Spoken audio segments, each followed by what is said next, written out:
今集咧想同大家分享點樣去處理呢個響螺啦，同埋咧點樣去提升響螺嘅味道，等我哋煲湯嘅時候咧就鮮味啲咯。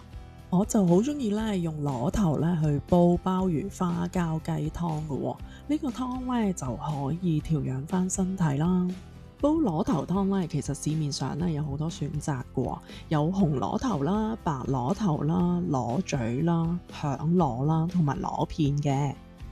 喺咁多隻螺頭入邊咧，響螺咧就最貴嘅，因為咧佢喺深海入邊啦，就好難捉佢嘅。咁同埋佢生長年期咧就好慢啦，咁佢10年咧先有1-2斤重嘅喎，所以咧美國響螺咧就比較貴啦。但係咧佢煲湯嗰個味道咧係特別香濃嘅喎。另外一個選擇咧，就係一啲比較短身嘅螺頭啦，咁就有紅螺頭同埋白螺頭啦。咁紅螺頭同白螺頭係因為佢哋啲礦物質咧有少少唔同啊，所以嗰個螺頭咧會有紅色嘅出現啦。咁紅螺頭煲出嚟嘅味道咧就比較濃啦，而白螺頭咧就比較鮮甜嘅。另外平啲嘅選擇咧就有螺片同埋螺嘴啦，咁佢哋經過切割嘅，咁佢哋嘅味道咧就可能會流失咗嘅，所以咧有啲唔好嘅商店咧，佢哋會喺啲螺片入邊咧加咗調味嘅喎，所以買嘅時候咧最好去一啲比較信譽好嘅商店去買咯。另外咧，我好想簡單咁樣講下螺頭嘅營養啦。點解我咁中意攞佢嚟煲湯呢？因為咧佢有優質嘅蛋白質啦，佢係低脂肪啦、低膽固醇，同埋咧佢最重要咧係有豐富嘅礦物質啊。咁佢有鋅啦、有硒、有鈣、有鐵同埋鎂嘅。咁仲有咧佢有維他命 A 啦，同埋維他命 B 集嘅。喺中醫學角度咧，螺頭咧佢係滋陰補腎嘅喎。另外咧，頭先我講佢有維他命 A 啦，所以咧佢對眼睛嘅健康咧就好好嘅喎。咁另外佢有鋅同硒啦，所以佢係可以增強翻個免疫力嘅。另外咧，佢可以補充我哋嘅膠原蛋白啦，對我哋嘅皮膚啦同埋抗衰老咧好有幫助嘅喎。咁頭先我提過佢有鈣同埋鎂啦，咁對我哋嘅吸收鈣質咧係對我哋嘅骨骼健康咧就好有幫助嘅喎。